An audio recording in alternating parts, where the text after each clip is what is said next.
Welcome, everybody, to the Fall 2023 SIPA information session. Thank you so much for taking the time to join us live for some of you, and for those of you who are listening to this on recording.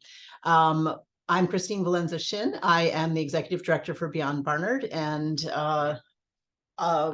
joining me today are Claire Nash from the Beyond Barnard team. She's always a good person to know for questions and general administrative things on the Beyond Barnard side, as well as my colleague Suya Yi over at SIPA. I'll turn things over to Suya shortly and have her introduce herself at that point. Wanted to say just a few things about the 4+1 pathways in general and what Beyond Barnard provides, what our role is, so that you have some clarity around that, and say a few words about SIPA in particular, and then we'll turn things over for the bulk of the session to Dean Yi and leave time at the end for questions and answers, but you can also be putting your questions in the chat as we go along if you would like. So as you may know, there's multiple 4+1 pathways, 5 total at Barnard, with various schools at Columbia where we have an agreement or a history of a shared degree over the years, and SIPA is definitely one of those. Beyond Barnard's role over the last 5 years has been to provide administrative and liaison support for the program, and we work in the liaison capacity between the Barnard faculty and administration and the Columbia faculty and administrative leads for the particular school at Columbia. And one thing to keep in common as you navigate this, whether you're first year or junior or actually into your senior year and the 5th year, is that all the pathways are different. They have some things in common, but they have different. So you may hear something that's true for one pathway that's not true for the SIPA pathway, and vice versa. And so we always advise people, if they are hearing contradictory information, especially about their specific pathway they're interested in, we're always a good place to reach out to. If we don't know the answer ourselves, we can help reconcile any contradictory info and give you the up-to-date information. Beyond Barnard also provides advising support, both initially when you're in the early stages of being interested in SIPA in this case, as well as during your time applying to it. And then we continue to be here for you during year 4 and year 5, and of course beyond. We provide support to all Barnard alumni as you navigate graduate school, your career, various other pivots you might make. That early days, we're happy to talk to you about your career interests in general, what's appealing about SIPA, how SIPA might fit into those career interests, as well as your academic goals in general, and an overview of the pathway and key considerations. For the specifics of your academic plan, you would consult a combination of the Barnard faculty lead, that's Professor Elizabeth Ananat, who unfortunately couldn't join us today due to an emergency, but she sent some key points and will give you contact information for her and office hour sign up as well at the end. The Barnard faculty lead, as well as your major advisor and or the department chair for your major, should be your partners in the actual academic planning as you look ahead to how you're going to finish both your Barnard coursework and be poised to begin your SIPA coursework in year 4, and then complete your SIPA coursework as a full-time graduate student in year 5. And then, of course, you can also check in with Dean Yi and her team, folks over at Columbia, for specific questions about the SIPA program offerings, deciding which of their paths within the 2 different degrees are of interest, possible career outcomes, and then when it gets to the nitty-gritty of applying, if you're having any issues with, or questions about the actual application process, that's when you can check in. And then, of course, during year 4 and year 5, Dean Yi will be your first point of contact, but you'll be given contact and develop relationships with various members of the SIPA team. The other thing that all of our pathways here at Barnard have in common is from the Barnard side, we require a 3.5 minimum GPA. It's not the be all end all, but it gives us some indication that you're doing well at Barnard and will be able to handle taking on graduate work during your senior year. Standardized tests are waived and application fees are waived for all of the pathways as well. I'll just say about SIPA in general that the combined program, the combined degree, has been in existence for many years, I think over 25 years.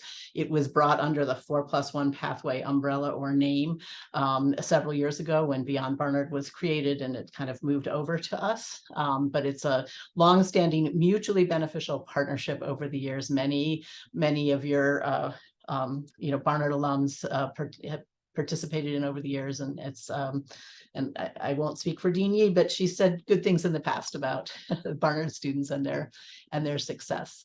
I want to switch over and say a few things from Professor Ananat's point of view. She sent me some talking points, which I can quickly review, just some of the key things that in her position as faculty lead, she wanted to share with you and would have shared with you today if she were here.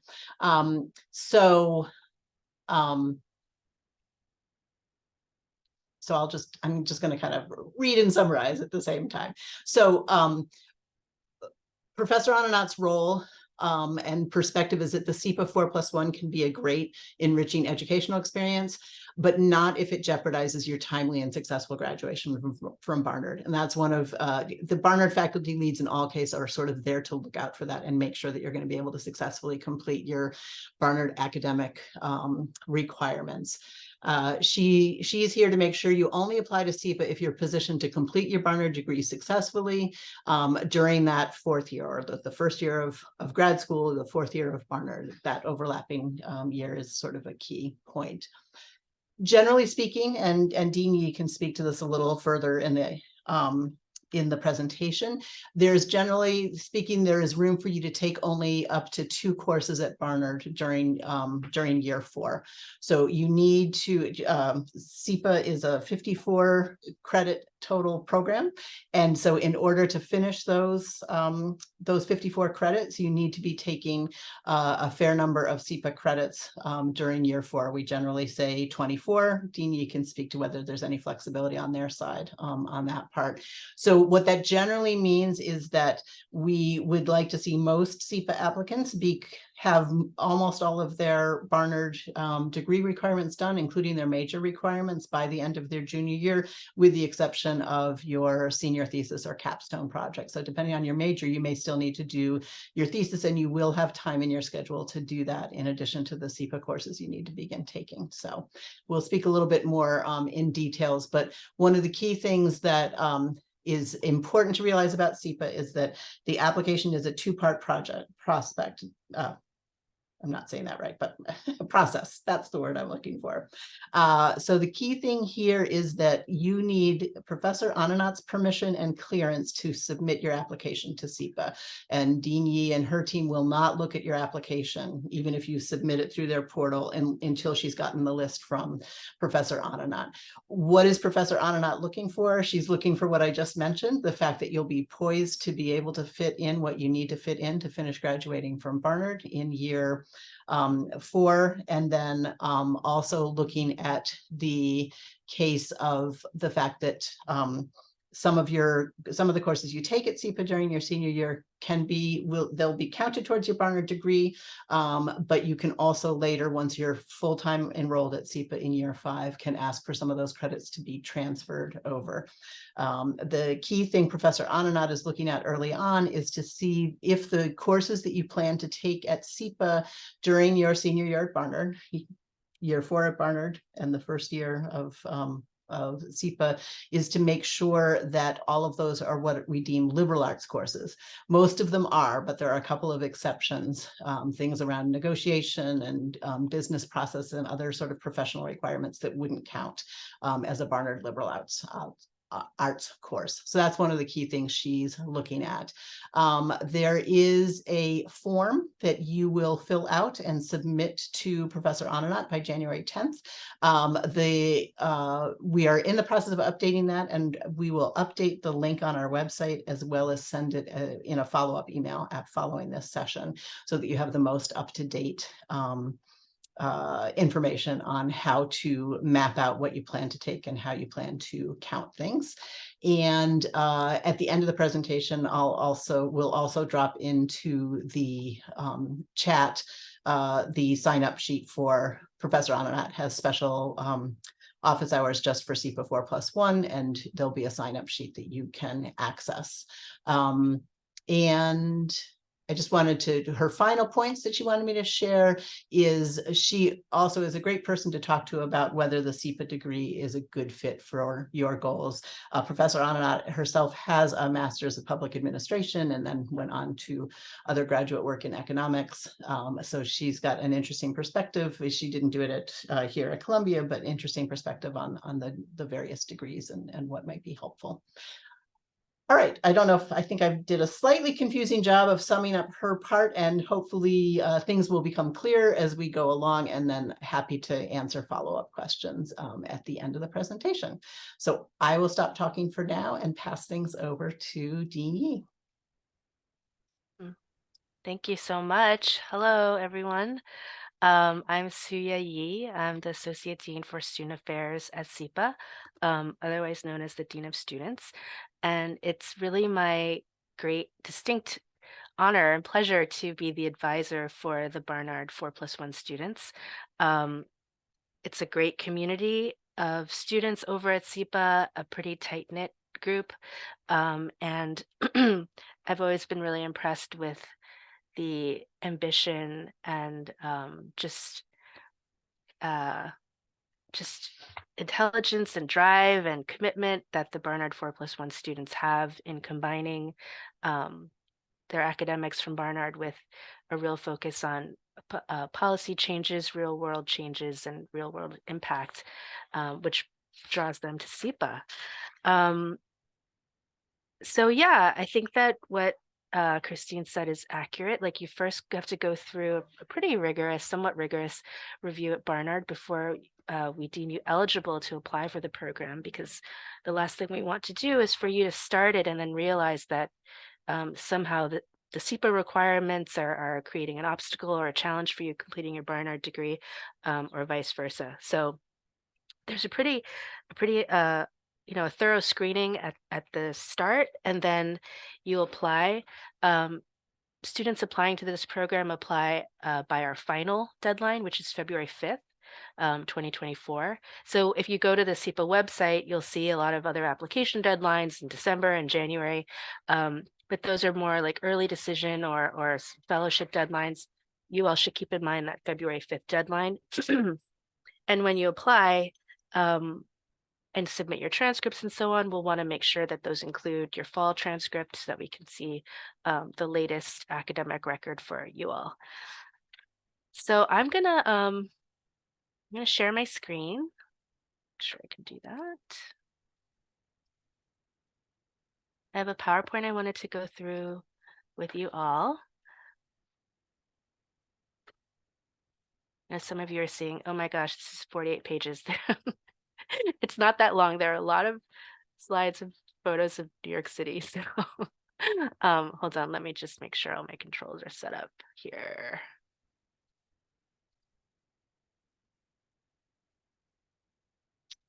Christine, there's a question in the chat. I don't know if you can see that, or maybe we should talk offline with Ellen. Christine, you're muted. I thought yeah. Okay. Can you hear me now? Yes. Yes. Generally, no, you can't apply if you're already in the fall semester of your senior year, but if there's any sort of special circumstances, happy to talk about that. But no, you won't be able to, you need the full fourth year at Barnard to be able to make the appropriate progress towards the SIPA degree. I will say that, of course, you're welcome to apply as a, as an incoming 2-year student to SIPA, in which case you would follow some of those other application deadlines, and feel free to reach out to me about that if you're interested in applying to SIPA as a full a 2-year student. Okay, so what I'm going to do today is just talk a little bit about the school, and I'm going to focus on our curriculum, and just so that you have a really clear sense of who we are at SIPA and what you would be studying. So the first thing I wanted to mention is that SIPA, with our new dean who's been here for a year, Dean Karen Yarhimilo, a political scientist, we are undergoing a really incredible change in our curriculum. We're doing a curriculum review right now, and we're starting to organize ourselves around these 5 global policy challenges. And you'll see them listed here: geopolitical stability, democratic resilience, climate and sustainable development, inclusive prosperity and macroeconomic stability, and technology and innovation. And what you might notice here is that these are interdisciplinary policy challenges, and SIPA takes an interdisciplinary approach to addressing these challenges. And so you're not seeing SIPA has 5 majors: politics, economics, sociology. So we're taking a really different approach to that. And we're also involving a lot of student input into this curriculum review. So it's a very exciting time to be a part of SIPA. And those of you who would be starting next year would also be a part of that. If we do, depending on the types of changes we make to our curriculum, those would probably not go into effect until 2025.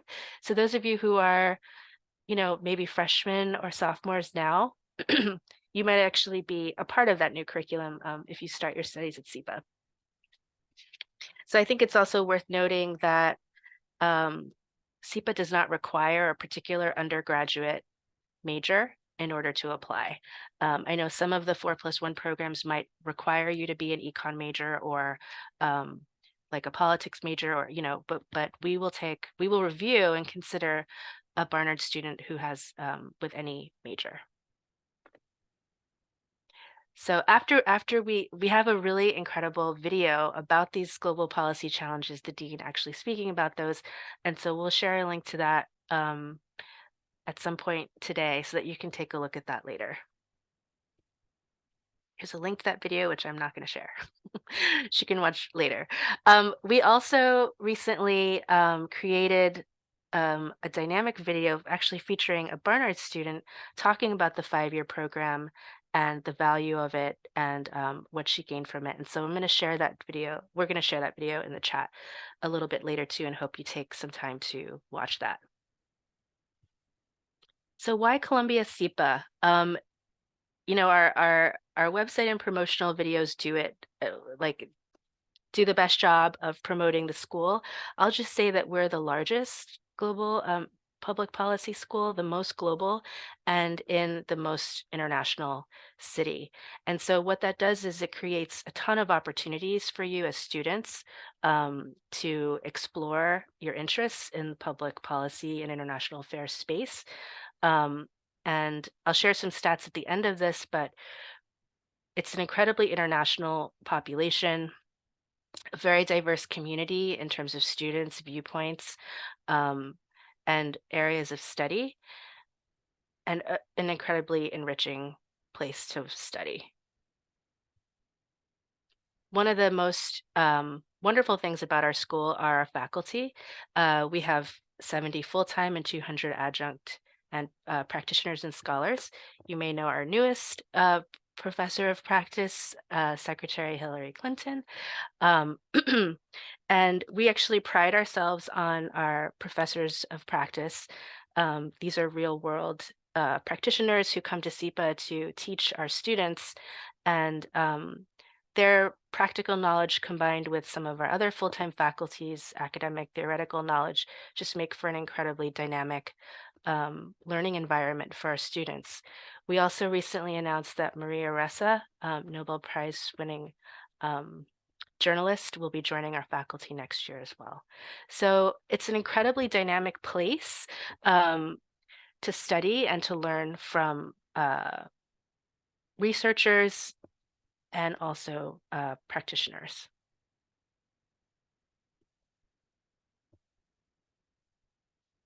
We actually struggle with this slide because there's so many alumni to feature, but you'll see here two mayors, White House press secretary, former ambassador from Afghanistan to the US, and the CEO of Southern Poverty Law Center. And so what we're also trying to show here is like a mix of government, city government, and diplomacy, and also nonprofit. And so our alums go into all of these different sectors, more and more into the private sector, and we are boosting our career services to help students who are interested in that.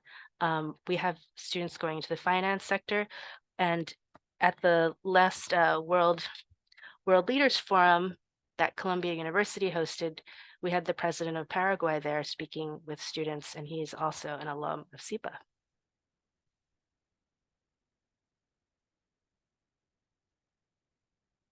And so these are just some statistics I mentioned before that I wanted to show you. We've really great post-grad employment stats, a huge alumni network representing 160 countries. We have 50 plus languages spoken at the school. And here in the best city in the world. I don't know if that's a quote from somebody. It's probably the view of a lot of people. But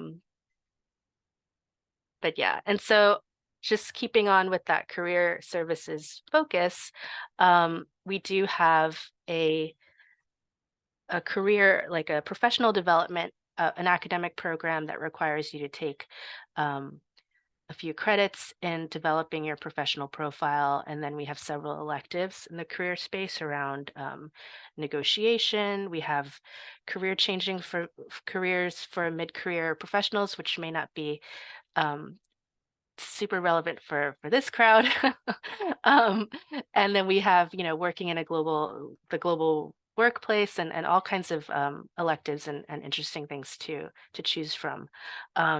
We host job fairs. We have recruiting events, private sector and nonprofit sector and government. And then we've really been able to leverage our alumni to help our students in their career searches. SIPA does have an internship requirement, and usually students do that after completing their first year. For you all, that would be your fourth year, and it's usually in the summer. And we offer support to students trying to find those internships, which can often lead to full-time jobs. Here's a slide that says world leaders, and we have our US ambassador to the UN, Linda Thomas Greenfield there, who was our, this is a photo from, she gave our commencement speech in 2022. So one of the main reasons you may be thinking about a 4+1 program with SIPA, or a 4+1 program in general, is that you get to stay at Columbia University. You'll get that master's degree from Columbia University. You know, being familiar with the school, with the neighborhood, with the resources is a huge advantage. I mean, I work with a ton of new master's students to Columbia every year, and it takes months just to get situated at the school and to figure out how to do things.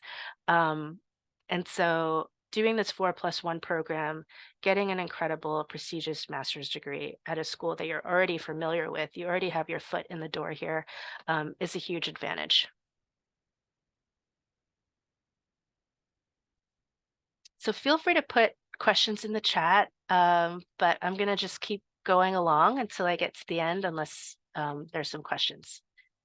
So we're going to get into some of the nitty-gritty, and you know, obviously don't expect any of you to remember all of this, but I thought it would be good to give you just an overview of like the structure of the program. So here's how we've kind of outlined it. So your fourth year in residence at college, which should be your fourth year, your senior year at Barnard, is when you're doing your remaining college requirements, and then 18 to 24 credits of SIPA coursework. Now, I agree with Christine that we're really pushing for that 24 credits, because with 24 credits completed, which basically breaks down to 4 courses at SIPA per semester in your fourth year, it means that you'll have about 30 credits remaining for your fifth year at SIPA, which breaks down to 15 credits and 15 and 15, or five courses and 5 courses, which is a really a manageable course load at SIPA. If you're coming in with less than 24 credits, that's pushing you to do potentially 18 credits a semester, or 18 credits in at least one of your semesters. And that is what we would consider a very demanding course load at SIPA. And so if you're admitted to the program, we would definitely work with you to ensure that you're taking the right number of credits. so that you're coming into SIPA in that 5th year with a reasonable path to completing the degree in 5 years. I mean, in your 5th year, in your 1+1 year. um, so then, in your 5th year in residence at SIPA, you're doing 30 to 36 credits. What we're really hoping for is 30 from among SIPA's 300 plus courses. In general, you're starting your core requirements actually in your 4th year, because we're treating you as a first-year student at SIPA, and first-year students at SIPA generally take core requirements. You'll be choosing one concentration, one specialization, and then you're doing your internship, professional development, and a capstone project, which is a culminating project in your last semester of your 5th year / 2nd year, in your 5th year in the program.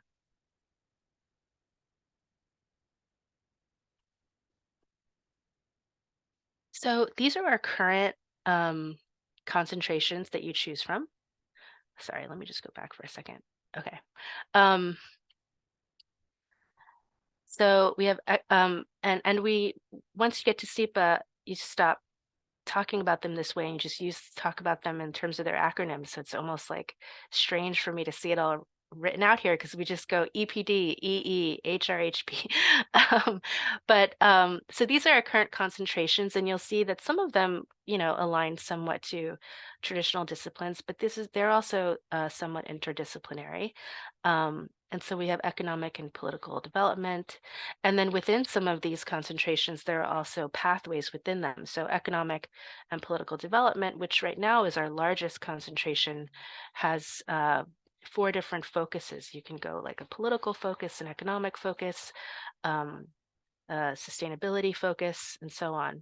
We have energy and environment. Students generally choose to track on the energy side or the environment side. This is actually a very popular concentration among the Barnard 4+1 students. Human rights and humanitarian policy, international finance and economic policy, which has 3 tracks within it. There's a central banking track, an economic policy track, and an international finance track. International security policy, which is the place where we're developing a real strength in cyber and a strength in research on terrorism. And then urban and social policy, and students generally branch off urban policy or social policy. And so 3 of these concentrations, when paired with the particular specialization, data analytics and quantitative analysis, they become STEM tracks. And so if anyone here is interested in pursuing a STEM track, we can talk about that later. But currently, those STEM tracks are EPD, energy and environment, and international finance and economic policy, plus DAQUA. DAQUA, there's the first one. So data analytics and quantitative analysis. So along with a concentration, you also must choose a specialization. The difference between the concentrations and the specializations are that in general, the concentrations are made up of 5 courses or 15 credits, and the specializations are made up of 9 credits or 3 courses. In some cases, you can count one course for 2 different requirements, but that would, we would talk about that later. And then these are the current specializations that we have. They're all on our website. I won't go through each one, but they're a really great counterpoint and way for students to bring in another set of courses that have been curated by these programs to address these issues. We also sometimes see students doing more than one specialization. It is possible, though it takes a lot of planning. But I'm really confident that the Barnard 4+1 students are going to be good at planning. And if you're interested, it is definitely possible. And so this last specialization, regional and foreign language specializations, these are the current regions that we focus on for students who are interested in that. And so the regional specialization is slightly different because it's still 3 courses or 9 credits, but you can complete you can complete them with advanced or intermediate foreign language study.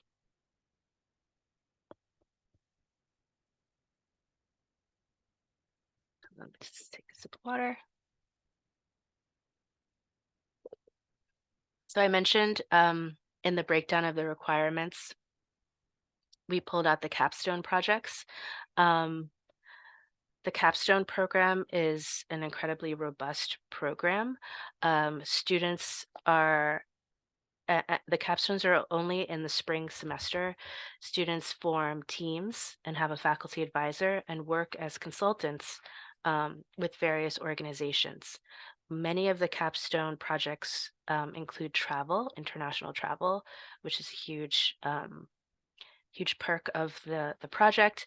And then in the end, the students present their work to their consultants, and it's just overall a really incredible experience for the students. We offer, I believe, 6 different capstone prizes to the top capstone teams, and those are part of our commencement program, and students receive awards for those. I urge you all to check our website and look at our capstone program so you can see all the different organizations and companies that we work with on the capstone program. We usually also post like a few of our top capstone projects, like the PowerPoints or the PDFs of those projects, so you can see what the outcomes are for our capstones, just to get an example.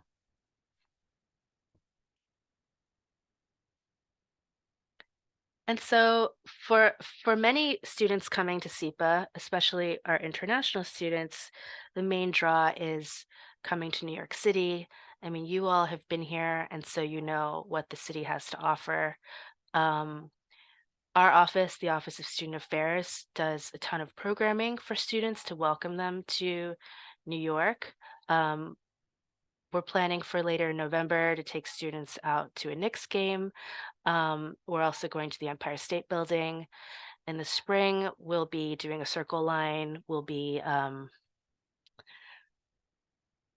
going to Showtime at the Apollo, and so on. There are also frequent visits to the UN. So if getting to the UN as a visitor, as a student, as a presenter, is in any way something that you're interested and passionate about, there are many opportunities to get there.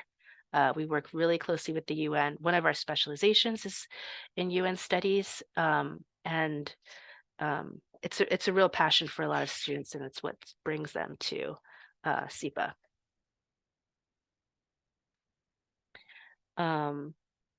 Sorry, just one second. Okay. And so I think this is the last piece. The most important piece I feel are the students at SIPA. And so you're probably already experiencing this now as undergrads, but what you'll find maybe even more as a graduate student are your fellow students. You look around and that's your future network. And what you get at SIPA is just exposure to an incredible expansive network, almost limitless network of people who are kind of coming to a place with a common interest, to serve the public good. And then everyone branches out and goes out, and then those are the people that you stay in touch with, and who become your peers in the quote real world when you graduate. SIPA has, so here's some statistics on our student population.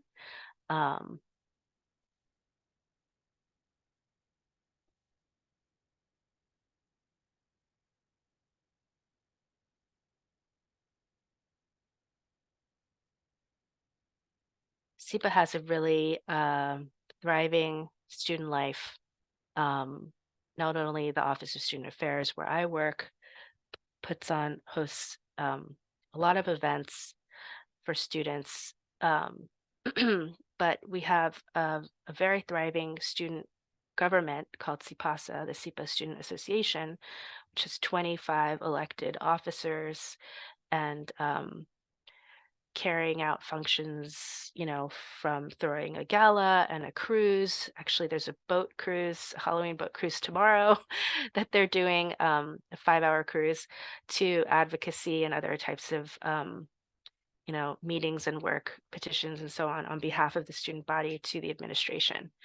We have student organizations that focus on different advocacy areas, such as the Human Rights Working Group. And then we have groups that are regionally based, such as like Taiwan Focus or other groups that focus on different countries. We host speakers, forums, and lunch events, and we do academic events and field trips. Professional events and networking are handled by our Career Advancement Center, which I already mentioned. And one of the fundamental building blocks of our student life are what we call SIPLs group, which is SIPA plus peoples, SIPLs. And students, upon being admitted to SIPA, are placed into peer groups that cut across concentration and specialization. So they're really diverse mixed groups, led by second-year students, in this case, advanced students. It's only a 2-year program, so the second-year students, we really expect a lot from them, to be the advanced experts, the seniors. And they lead those groups for about a year, including special field trips and other types of support that only the peers can offer. We also have a pretty exciting student speaker series that I wanted to mention, where we give students an opportunity to present on their research or their interest. And these are a great professional development opportunity. We usually offer 1 to 2 of these a semester.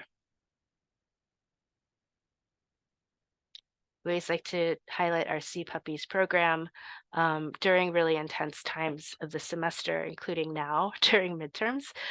We tend to try to offer a lot of study breaks and opportunities for students to take a break from studying, hang out with some puppies, or we just had some jazz in our cafe 2 days ago. Free coffee, free pizza, other ways that we are trying to kind of give students a break and help them out as they're dealing with all the pressures of school.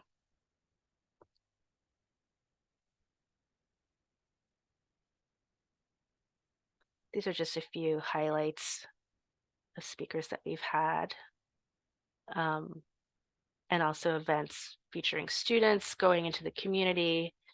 We have a day of headshots and then a class photo. Actually, if you were on campus today, you might have seen us. We took our class of 2025 photo on the Low Plaza this afternoon at 1 o'clock.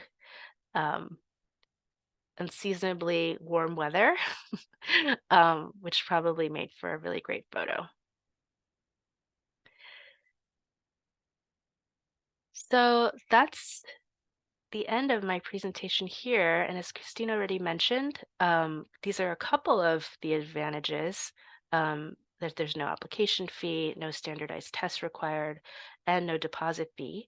But the biggest advantage is that you save time and you save money. And actually, I feel like in that 4th year, you have the advantage of supported interaction from 2 offices at the same time. And so you get to kind of compare and get help from multiple places.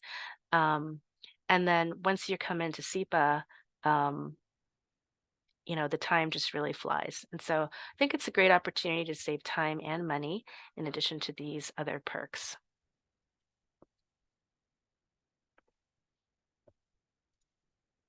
So I'll stop sharing there. Thank you so much, Claire, for sharing those videos. And happy to take any questions.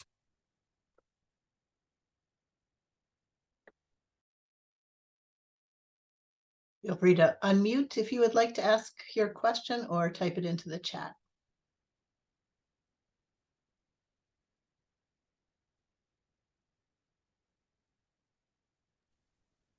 So Anya, for that 4th year, you're financially speaking, whatever your financial aid package is at Barnard, you are still considered a Barnard student. So yes, whatever SIPA courses you're taking that 4th year are covered, included in whatever Barnard financial package you have in that 4th year. And if you're not on financial aid, what that means is that you'd be paying basically Barnard prices for SIPA courses, and the Barnard per credit charge, it's a little hard to calculate that exactly, is generally lower than most master's degree per credit charge. So there is definitely some savings there. And to reiterate what Dean Yee said, you are still officially a Barnard student during year 4. So if you're in Barnard housing, you can stay in Barnard housing, Barnard dining, insurance, all those other things. Your student fees, those all go to Barnard, including your tuition. And then starting in the 5th year, that's when once you have your Barnard diploma, you then are officially enrolled as a full-time student at SIPA. So the 4th year is definitely a bridge year, and you will be spending more of your time in SIPA courses than you are on Barnard courses, but you'll still have your feet sort of firmly planted on the Barnard side of things from a technical point of view.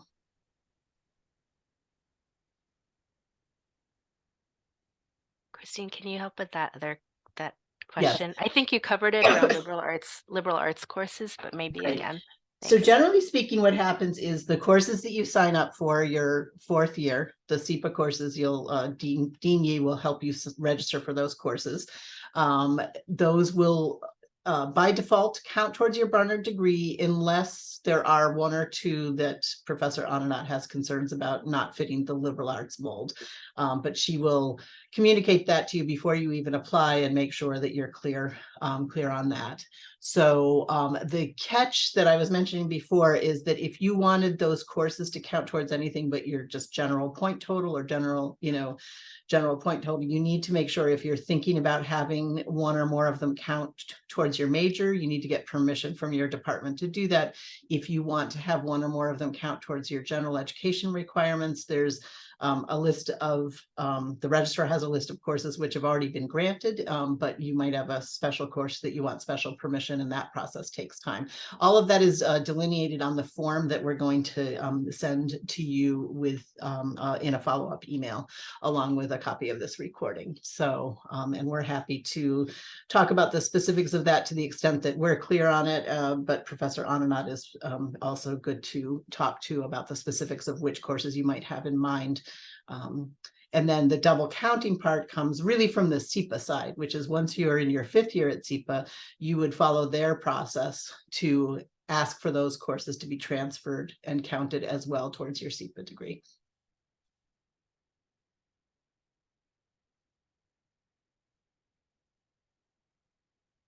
Other questions?